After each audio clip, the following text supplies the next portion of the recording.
કથાનો બીજો દિવસ આજે, અને એ બીજા દિવસના પ્રારંભની અંદર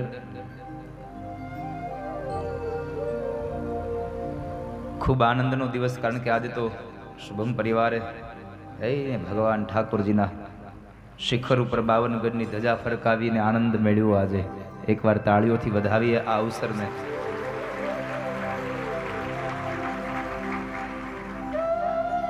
અતિ આનંદ થયો હોય.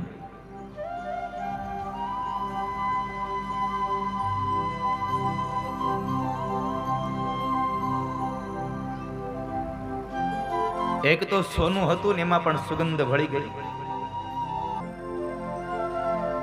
એક ઠાકોરજીના દ્વાર એની શિખર ઉપર એક ધજા ચડે આપણી, તો માણસ કેટલો આનંદ પામે. એક તો અહીંયા એના ગુણાનુવાદ ગવાય, અને વળી ત્યાં આપણે એમની ધજા ચડાય. આ તો બળભાગી હોય ને સાહેબ, એને મળે. અને એમાં આ તમને સોમવાર તો ક્યારેક જ ભેગા થાય. તમે આ કથા કરવા આવો ને તમને આટલી જલ્દી આવી કથામાં તમને આ ધજાનો લાભ મળી જાય, એટલે સમજો ને કે ઠાકોરજી આપણા ઉપર એને પ્રસન્ન થયા છે, ભગવાન આપણા ઉપર રાજી થયા છે.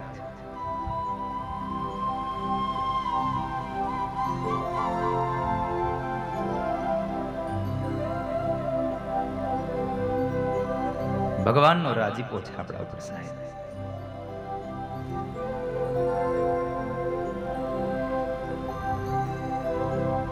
એમાં આજે તો મને વિમલ દાદાએ ભગવાન ઠાકોરજીનું પાનનું બીડું ખવડાવ્યું અને ઠાકોરજીનું ચંદન લગાડ્યું. બટુકબા આપણે બે વાત કરતા હતા, ખબર છે? પહેલી વાર હું પેલું ચંદન ઉતારતો હતો અને મેં તમારા કપાળમાં તિલક કર્યું. એટલે મને કહે છે આ કૃષ્ણ પેલો આમ બધી રીતે પૂરો છે.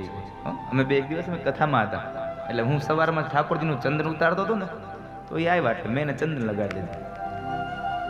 એટલે કે ચંદન એક માત્ર એક તિલક કર્યું તો કેટલી કપાળને શીતળતા મળી. આ ચંદનથી શીતળતા મળે.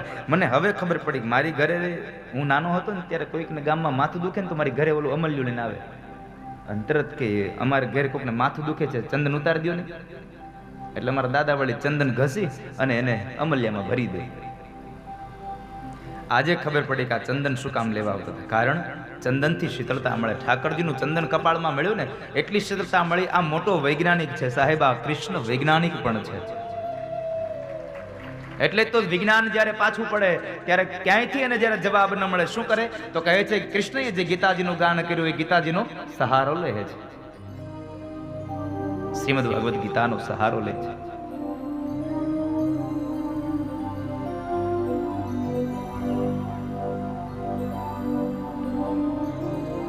એ અદ્ભુત લીલાઓ ગઈકાલે આપણે પ્રારંભ કર્યો. દ્વારિકાની આ પાવન ધરામાં આજે ભાગવતનો આરંભ થાય. ભાગવત મહાપુરાણનો પ્રથમ સ્કંદ પ્રારંભ થાય છે. પ્રથમ સ્કંદની અંદર પ્રારંભમાં ભગવાન બાદરાયણે મંગલાચરણ કર્યું છે. મંગલાચરણનો એક પ્રારંભિક અર્થ થયો મંગલનું આચરણ. એની સંધિ છૂટી પાડો એટલે મંગલ આચરણ, એ મંગલાચરણ છે.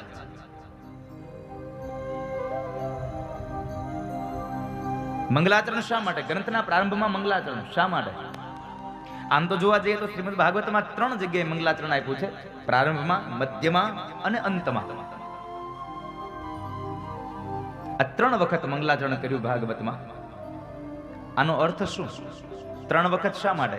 મારી બુદ્ધિ એમ કહે છે કે 3 વખત એટલા માટે આપણને ભગવાને 24 કલાકનો એક દિવસ આપ્યો છે, તો 24 કલાકમાં ભગવાન એમ કહે છે 3 વખત મંગલાચરણ કરવું. સવારે ઉઠો ત્યારે, બપોરે જમો ત્યારે અને રાત્રે સૂવો ત્યારે. આ 3 વખત ભગવાનને યાદ કરી અને પછી દિનચર્યાનું કર્મ કરવું. બીજી વાત એમ લાગે છે કે દિવસમાં જ 3 વખત, હા દિવસમાં 3 વખત, પણ ક્યારે ક્યારે? તો કહે છે બાલ્ય અવસ્થામાં, યુવાની અવસ્થામાં અને છેલ્લે વૃદ્ધાવસ્થામાં. 3 અવસ્થામાં તમારે મંગલનું આચરણ કરવું, જેથી કરી અને મળેલો મનુષ્ય અવતાર સાર્થક બને.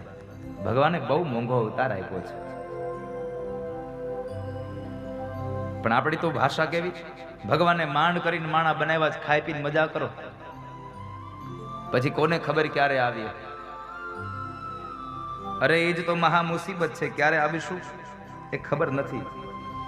એટલે જ આ વખતે આવ્યા છો ને માણસ બનીને, તો જો માણસ બનાવીને મોકલ્યા છે તો માણસ બનીને જીવજો. હું ભાગવતની કથામાં હંમેશા કહેતો રહું છું, તમે જીવનમાં બીજું કંઈ ન કરો તો કઈ વાંધો નહીં. તમે જીવનમાં બીજું કંઈ ન કરો ને તો કઈ નહીં, પણ માત્ર પરમાત્માએ આપણને માણસ બનાવ્યા છે. અને એ માણસ અવતારની અંદર આ દુનિયાનો કોઈ પણ માણસ આપણને ક્યારેય એમ ન કહી જાય કે એલા ભાઈ માણસ થા ને, બસ આવું જીવન જીવાઈ જાય ને તો પણ સમજો તમારો આ અવસર સફળ થઈ ગયો. કોઈ એમ કહી ન જાય માણસ થાતું, કારણ આખું શરીર માણસનું છે છતાંય કોઈ જિંદગીમાં મેણું મારી જાય છે, એલા ભાઈ માણસ થા ને. તો શું આમાં માણસ નહીં દેખાતો હોય? શરીરમાં માણસ દેખાય છે, સ્વભાવમાં ક્યારેક ક્યારેક પશુ બની જવાય છે, રાક્ષસ બની જવાય છે. એટલા માટે ક્યારેક સ્વભાવથી પણ કોઈ માણસ પશુ ન બને, સ્વભાવથી પણ માણસ કોઈ રાક્ષસ ન બને. એટલા માટે આ ભાગવતની કથાઓ અહીંયા આપી છે. આ ભાગવતની કથા શું કામ? એને માણસ સુધારવા માટે? ના, જરાય નહીં.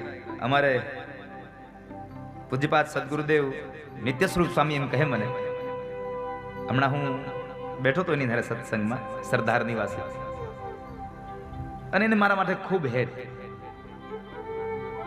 એટલે મને કે દાદા આપણે કથા શું કામ કરીએ છીએ? મેં કીધું સ્વામી કથા તો આપણે બાપજી, મેં કીધું આ જગતના જીવાત્માનું કલ્યાણ થાય, માણસને એક સાચો માર્ગ મળે. વાત સાચી છે કે, પણ મને એવું લાગે છે કે આપણે કથા એટલા માટે કરવી જોઈએ. સ્વામી કહે છે કે આપણે કથા એટલા માટે કરવી જોઈએ, બગડેલાને સુધારવા માટે નહીં. હો ને, આ મારી ખાસ વાત યાદ રાખજો. બગડેલાને સુધારવા માટે આ કથા નથી, સુધરેલા બગડી ન જાય ને એના માટેની આ કથા છે. એટલા માટે કથા થાય છે. કોઈ સુધરેલો માણસ બગડી ન જાય.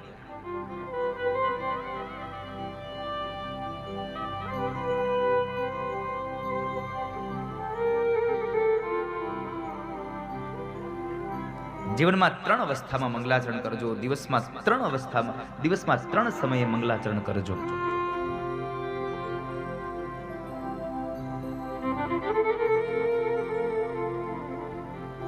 ગઈકાલે કહેતા ભૂલી ગયો તો વળી પાછું આજે કહી દઉં. આ બે બાજુ એક કોઈ કામ વ્યવસ્થિત એક સ્વયંસેવક બેસાડી દો, એટલે કોઈ બૂટ ચપ્પલ પહેરીને અંદર ન આવે, આમથી આમ.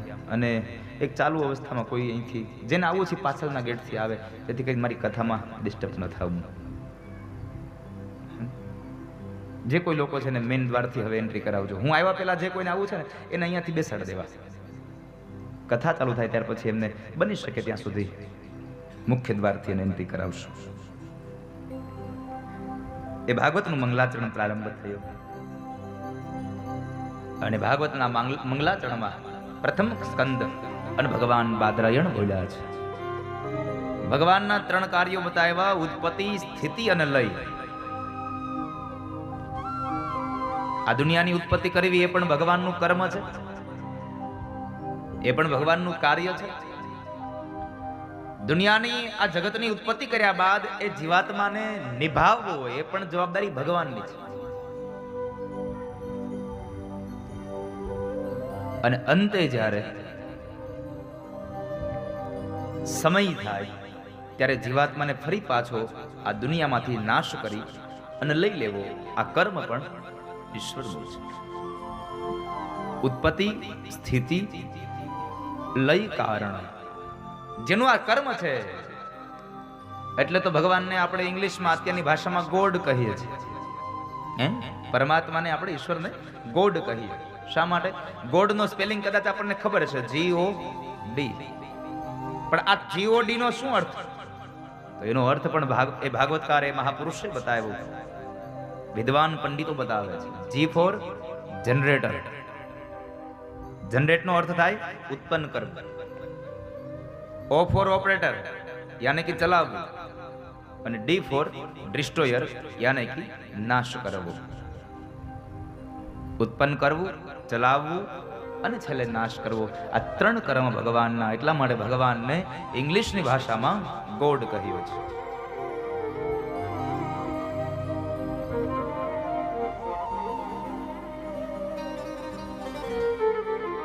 જન્મ આદિ જેના ઘણા જ હેતુઓ છે. જન્માદ્યસ્ય યતોન્વયાદિ તરત. અને આ દુનિયા, આ સંસાર, આ પૃથ્વી ઉપર રહેલું જેટલું પણ નિર્માણ છે એ ભગવાનનું વિરાટ સ્વરૂપ છે. ચાર્થેષ્વભિઘ્નસ્વરાટ. આખું આ બ્રહ્માંડ, આ પૃથ્વીલોક ભગવાનનું વિરાટ સ્વરૂપ છે.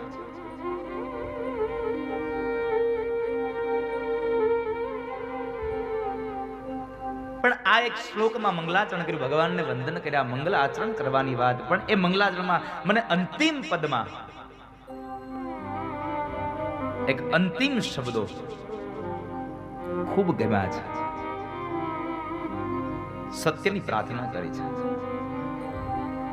આ સત્ય લખનારો માણસ એમ કહે છે, સત્યમ પરમ ધીમહિ. ભગવાન વેદવ્યાસની ઈચ્છા થાય તો એના હાથમાં કલમ હતી તો એ લખી શકતા હતા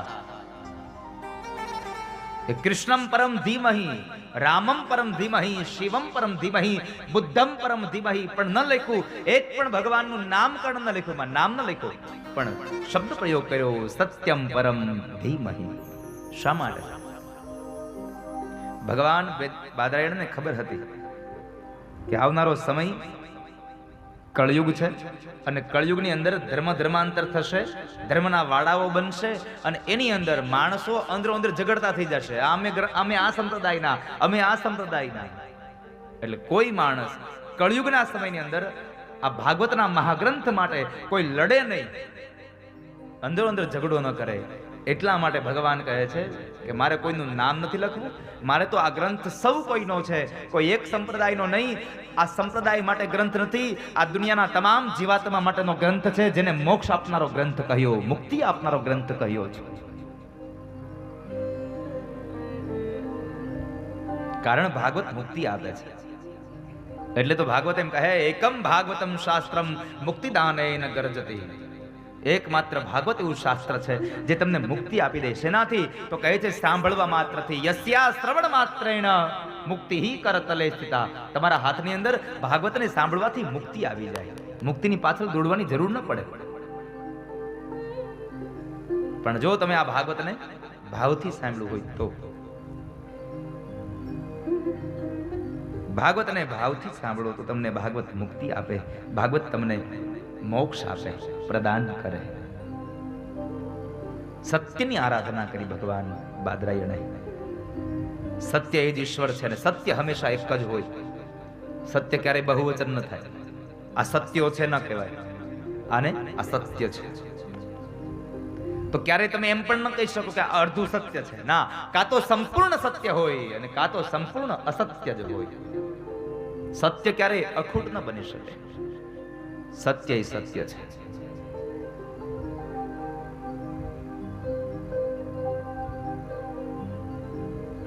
તો ઘણા વિદ્વાનો એમ કહે છે કે આ બ્રહ્માંડ, આ ધરતી પરના તમામ જીવાત્માઓ એ ભગવાનમાંથી નીકળ્યા છે.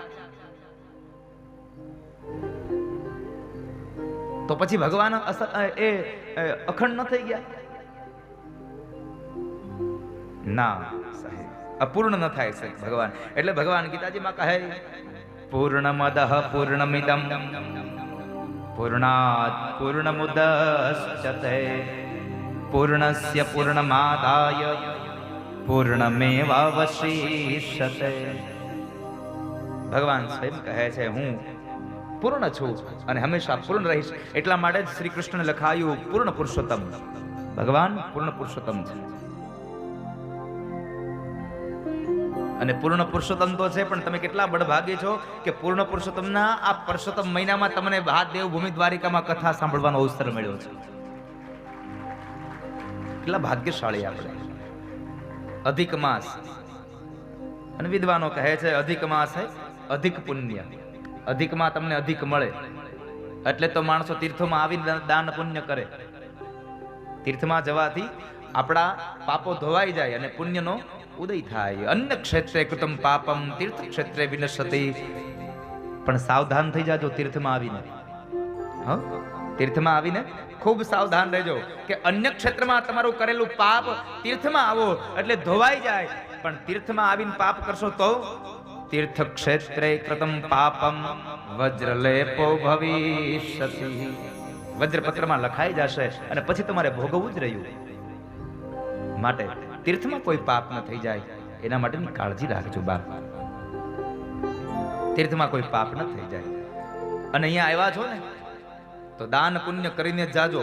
ગોમતીમાં નાઈને જ જાજો. ભલે ખારું પાણી લાગે, ગોમતીમાં નાજો.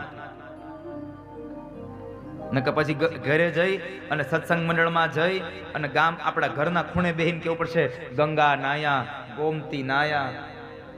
હા, આ બધું ન્યાજીન નકર કરવું પડશે ખોબે ખોબે. કેટલા જણા આજ ગોમતી નાવા ગયા હતા? જરા હાથ ઊંચો કરો. એ કે અહીંયા ગોમતીનું જ પાણી આવે છે.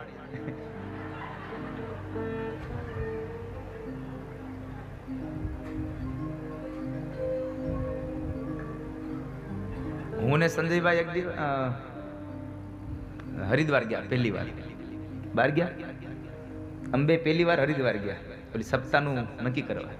હવે એ જાન્યુઆરી મહિનામાં, એટલે જાન્યુઆરીમાં તો ઠંડી જ હોય. તો મેં ઋષિકેશમાં હતી. એટલે મેં એને કીધું, મેં કીધું ગંગાજીમાં જવું કેમ છે? એ કે નળ ચાલુ કરી લ્યો, એમાં ગંગાજી જ આવે છે. કારણ કે શિયાળાની ઠંડીમાં ને એમાં એ ગંગાનું પાણી અડાય. પણ એમાં તો આખું વીચીને જે તુબાકો મારે ને એ જ નાઈ શકે. બાકી પગથિયા ઉપર જઈને પેલા પગ પલાળે અને પછી ઈ ત્યાં 2 મિનિટ એટલે ઈ ગયો, ઈ પછી નાઈ નહીં ભગત એમાં. હા, ઈ નો નાઈ. થોડીક વાર એમાં આંગળી રાખે તો આંગળી ખીજી જાય. એમાંય વરસાદ ચાલુ થયો. આ સંકલ્પ ન્યાથી થયો હતો. ગંગાના કિનારેથી સંકલ્પ થયો હતો કે ગોમતીના કિનારે કથા કરવા જવી, ગોમતીના કિનારે કથા કરવા જવી. આજ મારા ઠાકોરે આજ ગોમતીના કિનારે કથાનો સંકલ્પ સંપન્ન કરાવવા જઈ રહ્યો છે. ભગવાન, તમે સાચી ભાવનાથી ભગવાનની પ્રાર્થના કરો ને, ભગવાન પાસે કંઈક માગો ને, અને એમાં તમારા માટે ક્યારેય ન માગો. એટલે હું ભરોસા સાથે કહું, કૃષ્ણ તમને આપવામાં જરાય વાર નહીં લગાડે. તમે તમારા સ્વાર્થ માટે ન માગ્યું હોય તો.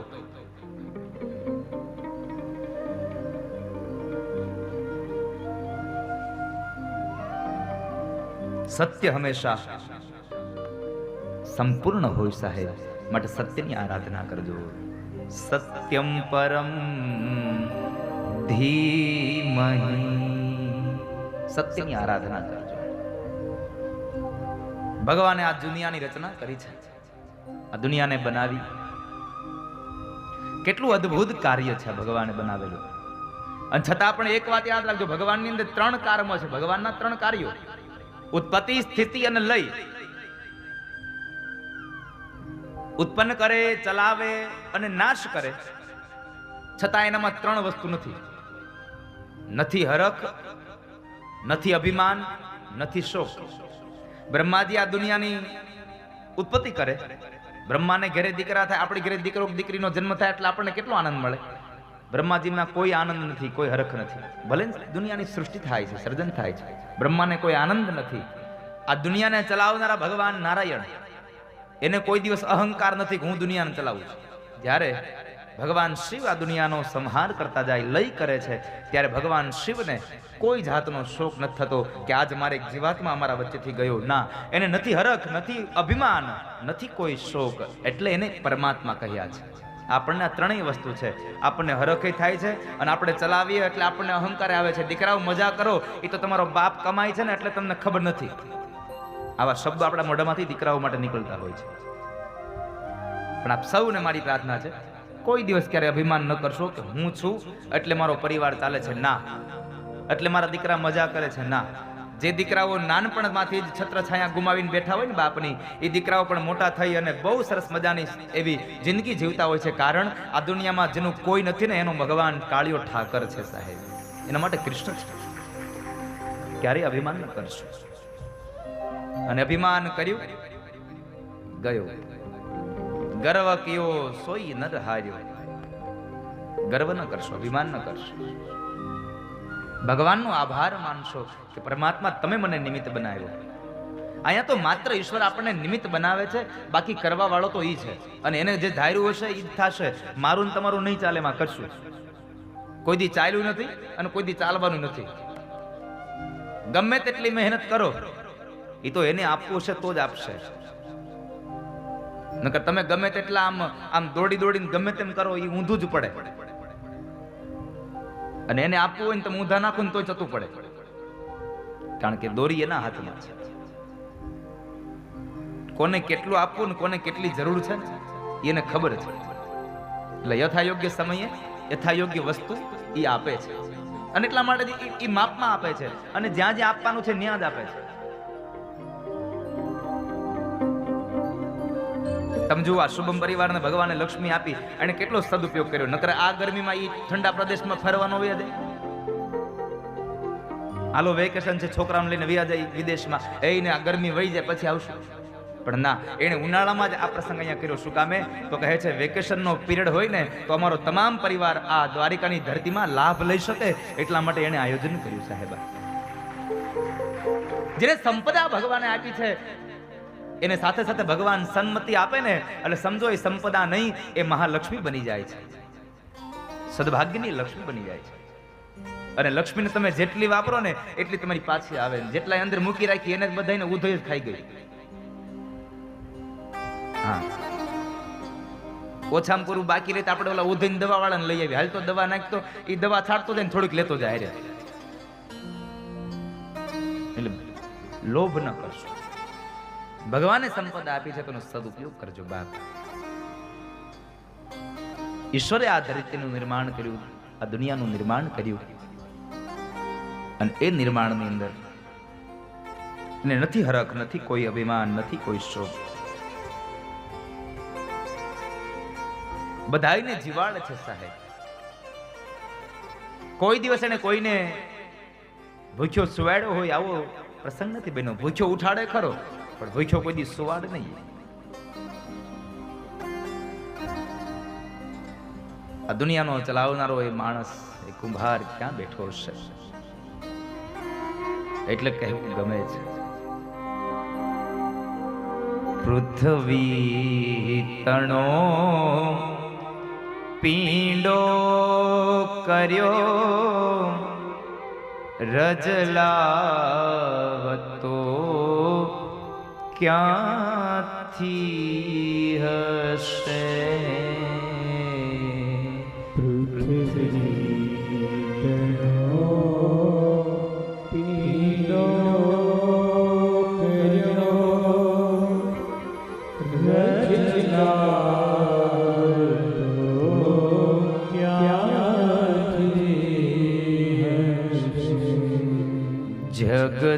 જગચાક ફેરવનાર એ કુંભાર બેઠો ક્યાં હશે?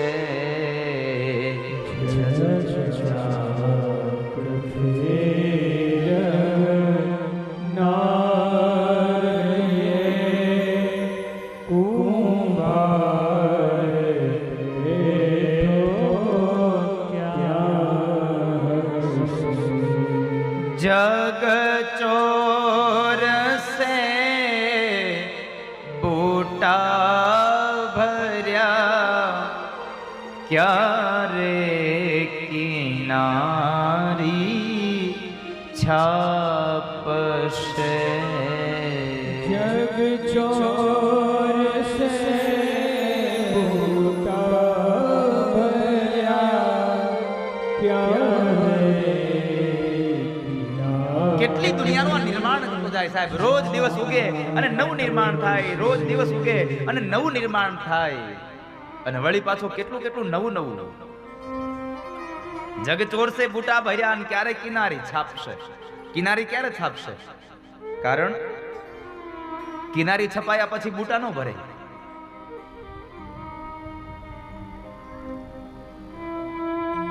પછી ત્યાંથી બસ એ સીમિત થઈ ગયું, રેખા બંધાઈ ગઈ. અને વળી પાછો કેવું નિર્માણ કરે. એટલે આ ભગવાનના નિર્માણ, મને એમ લાગે છે ભગવાને આ દુનિયાનું નિર્માણ કર્યું ને, તો એ દુનિયાના નિર્માણમાં નિર્માણ કરતા પહેલા મને એમ લાગે છે ભગવાને મેનેજમેન્ટનો કોર્સ કર્યો હશે. હા, એ ક્યાંક એન્જિનિયરિંગ તો કર્યું જ હશે એને, નકર આટલું બધું આટલું એકદમ સુઘડ એવું વ્યવસ્થા ન કરી શકે. આ થોડું એક મકાન બનાવવું છે તો એક દિવાલ થોડીક એમ લાગે નથી મજા આવતી, પાડ ન ખાય. એને તો નિર્માણ કર્યું, એ કેટલા વર્ષો સુધી રહે સાહેબ. એટલે એને બધું મેનેજમેન્ટ થી કર્યું છે. આપણે મકાન બનાવીએ ને ઘણા કેમ લાગે કે આ અહીંયા નથી સારું લાગતું, આપણે નથી કાઢી શકીએ એને. ભગવાન નિર્માણ કરે પછી કાઢી શકે? કેટલા વર્ષો સુધીની યાદી હોય સાહેબ. પણ એના નિર્માણમાં કોઈ ભૂલ કાઢી ન જાય કોઈ. બોલો, અહીંયા ભગવાનની ભૂલ હશે. કેટલી વ્યવસ્થા. અને સૌથી મોટી વ્યવસ્થા તો એ છે કે એને બીબા અનેક બનાવ્યા. હા, એને બીબા બહુ અનેક બનાવ્યા ને, એ બહુ મોટી વ્યવસ્થા છે. તો ખાલી એક કલ્પના કરો કે એને એક જ હરખું બીબું રાખ્યું હોત તો સમજાય છે મારી ભાષા? આપણા બધાના મોઢા એક જ હરખા રાખ્યા હોત તો કેવી અવ્યવસ્થા ઉભી થાત. પણ એને વ્યવસ્થા ઉભી કરી.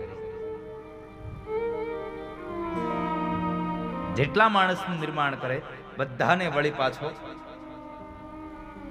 અલગ અલગ બીબામાં બેહારે, અલગ અલગ એનો ચહેરો આપે, અને વળી જેવો ચહેરો આપે ને એવો જ વળી પાછો હામો રંગ આપે.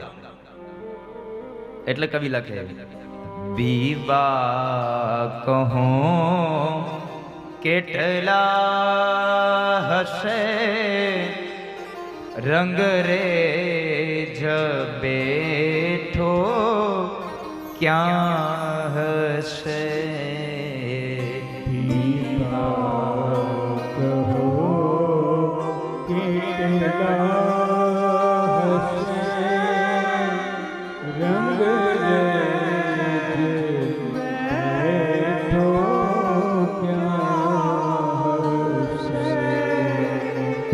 પૃથ્વી તણો પીંડો કર્યો, રજલાવતો ક્યાંથી હશે.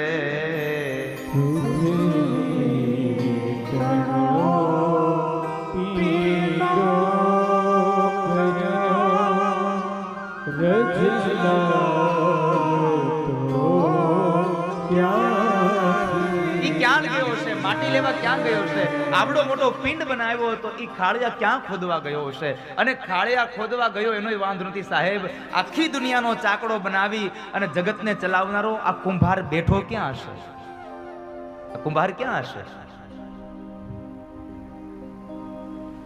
આખી દુનિયાને ચલાવનારો, કીડીને કણ અને હાથીને મણ આપનારો એ માણસ, એ કુંભાર, એ શેઠિયો ક્યાં બેઠો હશે? કોઈ દિવસ કોઈને છેતરે નહીં. અને સૌથી મોટી વાત, કોઈ દી કોઈનાથી છેતરાય નહીં. હો, આ તમે ભૂલી જાજો કે એ છેતરાઈ જાય. ના, કોઈ દી કોનાથી નહીં છેતરાય. એનું મૂળ કારણ એક જ છે. ભગવાન એક જ પંક્તિમાં કહે છે, હું કાંઈ ગાંડો નથી રે, હું કાંઈ ઘેલો નથી રે, હું કાંઈ ગાંડો નથી.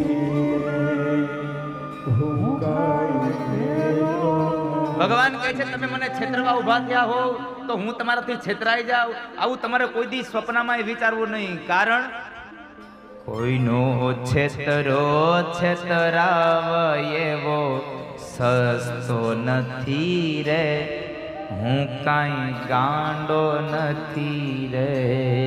કોઈનો છેતરો છેતરાવ એવો સસ્તો નથી રે, હું કાંઈ ગાંડો નથી રે.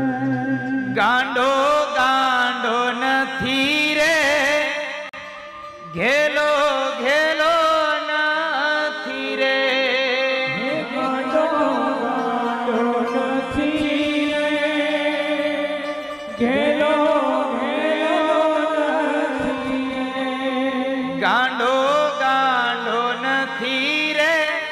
ઘેલો ઘેલો નથી રે, ગાંડો નથી રે, ઘેલો ઘેલો નથી રે.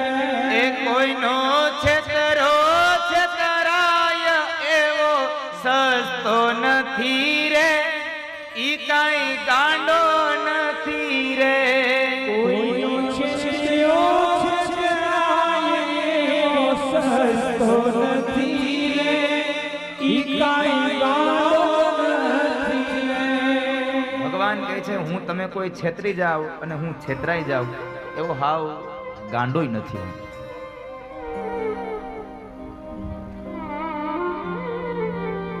કોઈ દિવસ ભગવાન કોઈને છેતરે નહીં અને કોઈનાથી કોઈ દિવસ છેતરાય પણ નહીં. એટલે ભગવાનને કહેવું ગમે કવિને, છેતરે નહીં છેતરાય ના, અબ જોનો આડતિયો દિશે. છેતરે નહીં છેતરાય ના, અબ જોનો આડતિયો દિશે. સૌને રોજી રોટી ચૂકવે એ શેઠિયો કેવો હશે. રોજી રોટી ચૂકવે એ શેઠિયો કેવો હશે. સૌને રોજી રોટી ચૂકવે તો એ શેઠ કેવો હશે. કેડીને કણ આપે, હાથીને મણ આપે છે.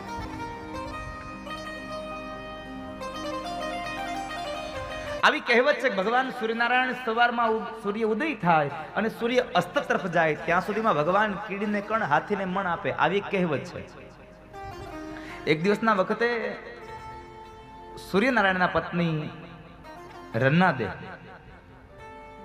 એને એમ થયું કે આ બધા કહે છે પણ લાવ